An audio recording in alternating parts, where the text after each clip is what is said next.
bulunmayı kıyamadığı Prag'daki son günümüzde kaleye geldik. Burası da kalenin zindanları. Zindanda çürüdün demek böyle çürümek. Çivili kıyafetmiş. Golden Line'deyiz şimdi. 22 numara Kafka'nın bir süre kız kardeşiyle yaşadığı ev. Biz sonunda çıktık. Ölüyoruz.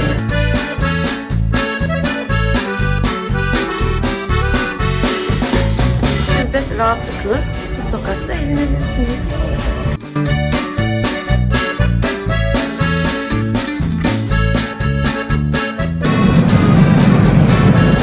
Bizim ördeklerimiz geldi.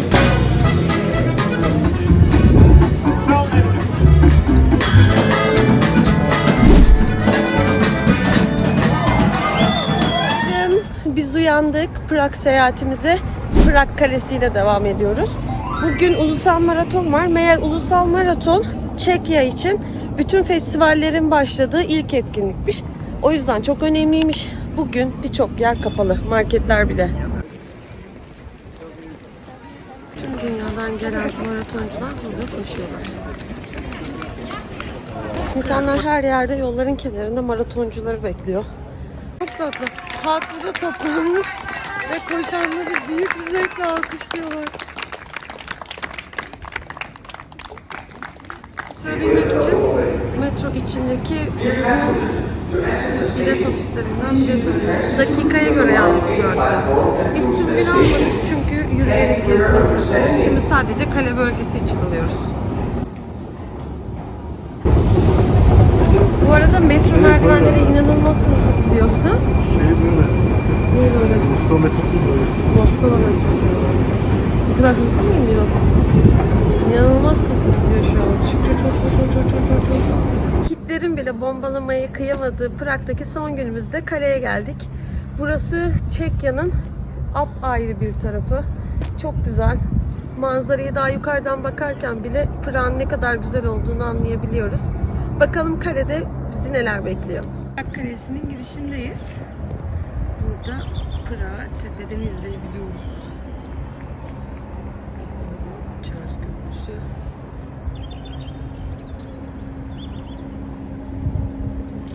Az ne kadar düzenli burası. Budapeşte böyle değildi bak. Kalenin içine girerken gördüğümüz Lapkovic bilmiyorum, Palas. Bu kaledeki tek özel mülk olan saraymış. Kalenin price listi. Kalede işte Old Royal, Santo Basilica, Golden Lane, Saint Katedral 250 Çek kronu. Bir de eğer katedralin tepesine çıkmak istiyorsanız da 150 Çek kronu veriyorsunuz. Ve kale turunu tamamlıyorsunuz.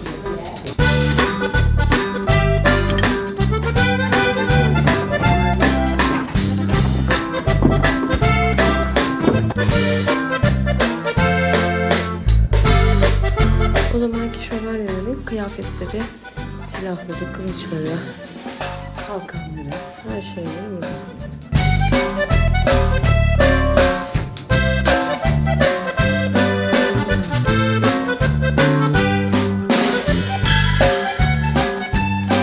Eski zamanki Çek setleri, miğferler.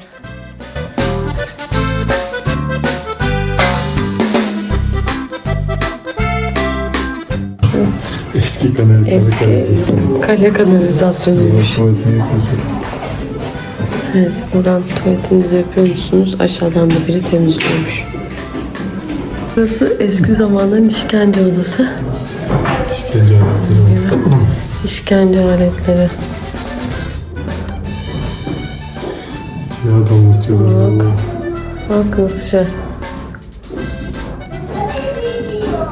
Allah'ım, Allah o tutmasın.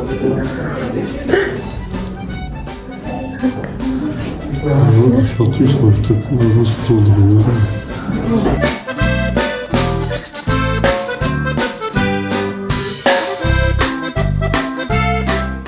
Prag Kalesi Guinness Rekorlar kitabında dünyanın en büyük antik kalesi olarak yer alıyormuş. Ve şu anda Çek Cumhuriyeti'nin de resmi konutu olarak kullanılıyormuş halen.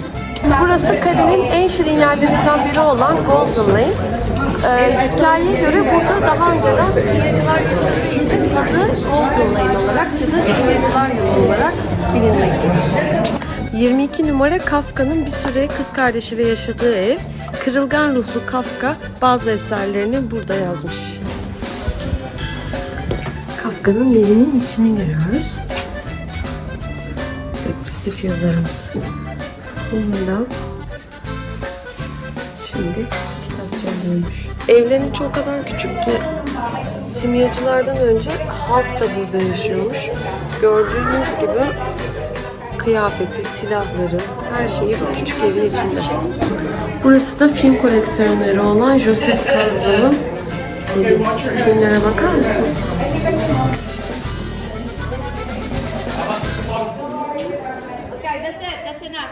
Burası da kalenin zindanları. Zindanda çürüdün demek böyle bir şey demek ki. Zindanlara atın beni. Zindan baksana.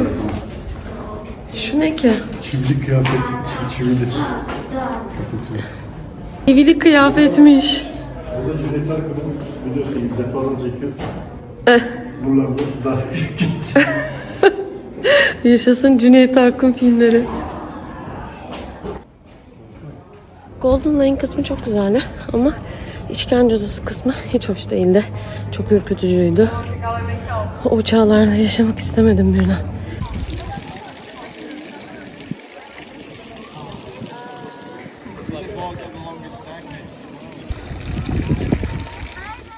İran en ikonik simgelerinden biri olan Aziz Vitus Katedrali'ndeyiz. Burasının yapımı yaklaşık 600 yıl sürmüş. 1344 yılında İmparator 4. Charles'ın emriyle eski bir Roma Bazilikası'nın kalıntıları üzerine ilk taş konulmuş. Gotik tarzda tasarlanan katedral uzun ve karmaşık bir inşa süreci geçirmiş. Bundan dolayıdır ki birçok mimarın imzası işte bu katedralde bulunmaktadır. Yapım süreci 1929 yılına kadar devam eden bu katedral bünyesinde gotik, Rönesans ve barok tipi mimarileri barındırır. Aziz Vitus Katedrali sadece dini bir yapı değildir. Aynı zamanda Bohemya krallarının taç giyme törenleri de işte burada yapılır. 1541'de Ferdinand'ın taç giyme törenine ev sahipliği yapmıştır. 2 ince kule ve 14 azizin heykelleriyle süslenen ön cephe, katedralin dışarıdan bakıldığında ilk göze çarpan bölümüdür. Çeşitli rölyeflerle süslü bronz kapılar ve ince ince işlenmiş gül penceresi bu cephede dikkat eden diğer detaylardan biridir. Ancak Aziz Vitus Katedrali'ndeki dış cephedeki en popüler kısım güney tarafındaki altın kapıdır. Kilisenin bu gotik bölümünde gördüğünüz dışındaki yaratıkların bir anlamı var. Şeytanın görmeye dayanamadığı tek şey kendi silüetiymiş. O yüzden kilisenin dışına bu korkunç yaratıkları koymak, içeridekileri şeytandan korumakmış. Diğer bir felsefik anlamı da dışını bu kadar korkunç tutup içini aksine o kadar görkemli ve güzel tutulmasının sebebi dışarıdaki kötülüklerden korunmanın yolunun Hristiyanlıktan geçtiği ve bir çeşit kiliseye davet olduğuymuş.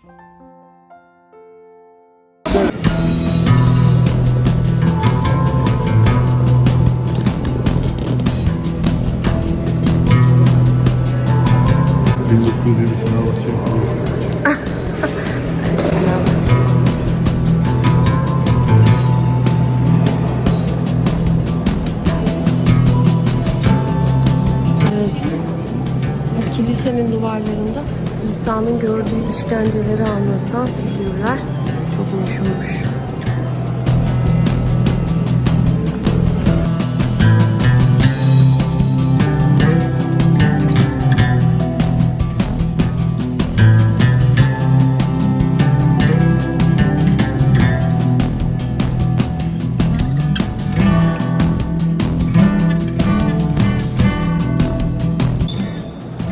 Burası filmlerde gördüğümüz günah çıkarma kabinleri.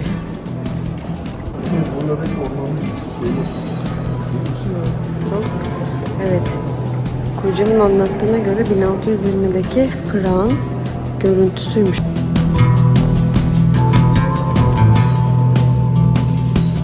Yukarısına tırmanıyoruz şimdi. Biz en üstten gezmeye başlayacağız. Sonra kat kat neler olduğunu göreceğiz. Bitmiyor arkadaşlar. Bitmiyor. Merdivenler Bitmiyor. Biz sonunda çıktık. Ama ölüyoruz. O kadar merdiveni çıktık ama değdi arkadaşlar. İşte size Brown tepeden görünüşü. Oh my word. Oh well. That's worth it.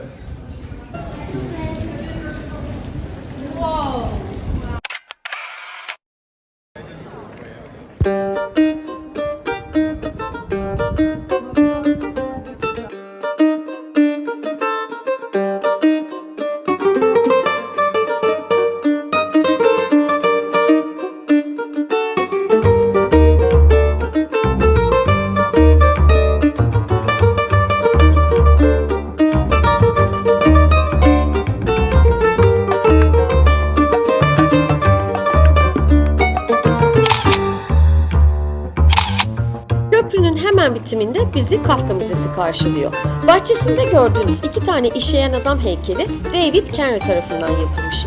Çek haritası üzerine konulan heykellerden bir tanesi Çekya'nın doğusunu, diğeri ise batısını simgeliyormuş. Heykeltıraş Doğu ve Batı arasındaki siyasi çekişmenin ülkeye zarar verdiğini düşünmüş ve bunu eleştirmek için de bu heykeli yapmış.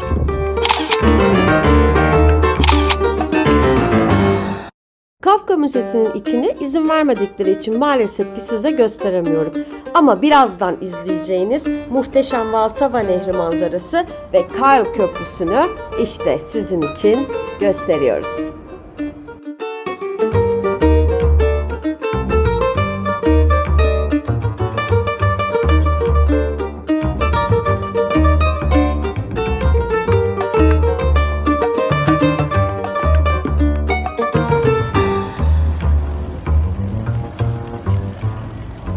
Ve dünyanın en dar sokağı olduğu iddia edilen Malastrana'daki sokaktayız. Burası yaklaşık 10 metre uzunluğunda ve 48 santimetre genişliğinde.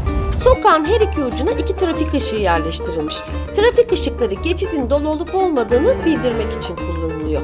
Son zamanlarda merak edilen bu sokak turistlerin popüler yerlerinden biri. Eğer Prag'a gelirseniz burayı da mutlaka es geçmeyin diyoruz. Ve meşhur tradenliğimizi aldık. Bakalım tadı nasıl?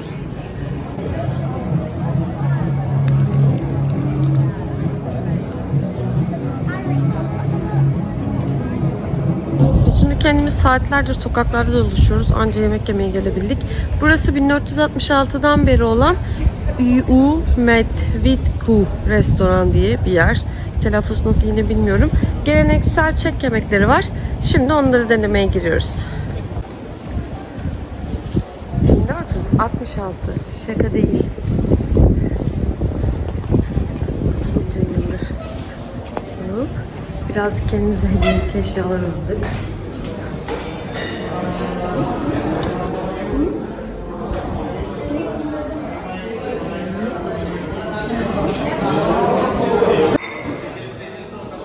Bizim ördeklerimiz geldi.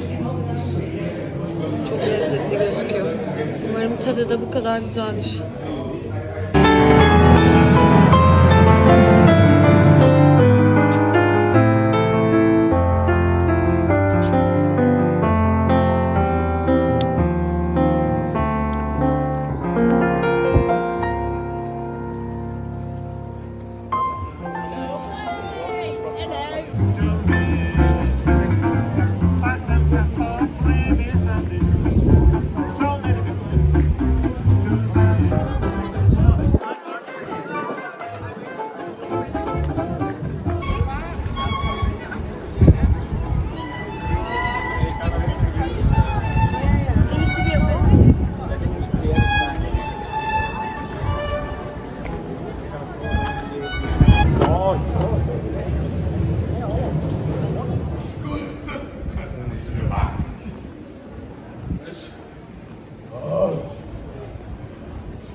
Günümüzü Prag'daki ortaçağ eğlencesini deneyimleyerek bitiriyoruz.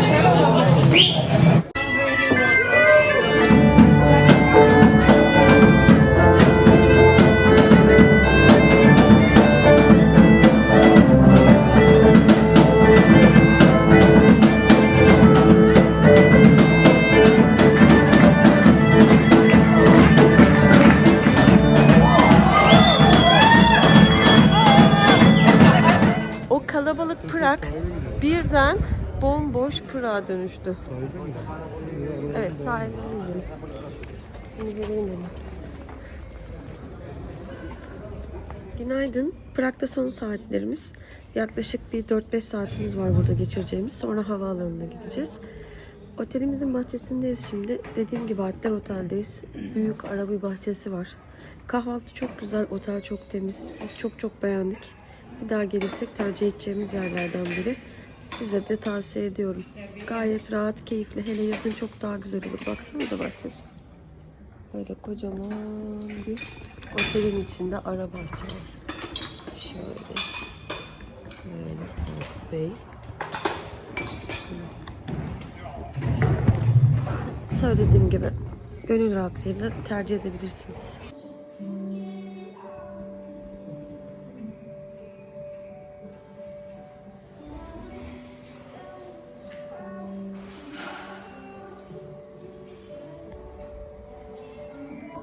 Bizim Prag'da son 3 saatimiz.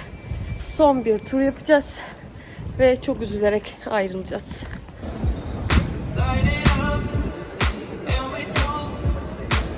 Ano, tak se má.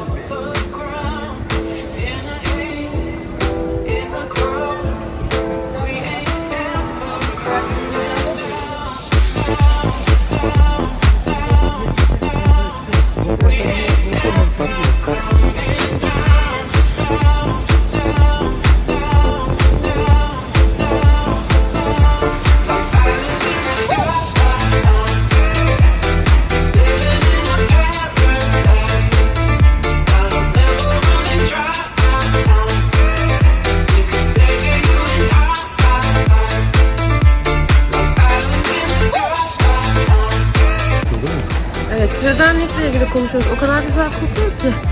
Fiyat tadı güzel ama bizim için böyle çok wow değil. O yüzden çok bir şey yapamayacağım. Belki de ben aşırı tatlı sevmediğimden kaynaklanıyor. Aa tabii güzel, değişik. Farklı bir tatlı.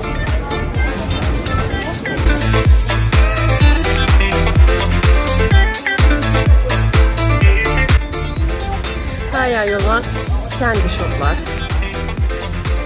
Dönme saatimiz yaklaştıkça o kadar böyle kıymetini biliyoruz gibi izliyorum ki sürekli.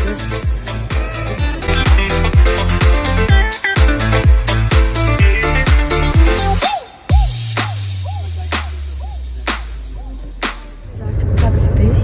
Prag'dan ayrılmamıza çok az kaldı. Havaalanına doğru gidiyoruz. İzinlik bir seyahatimizin daha sonuna geldik. Bütün acemiliğimize rağmen bizi izlediğiniz için çok teşekkür ederiz. Ben Aybüke. Kanalımızı beğenmeyi ve abone olmayı unutmazsanız çok seviniriz. Bir dahaki seyahatte görüşmek üzere.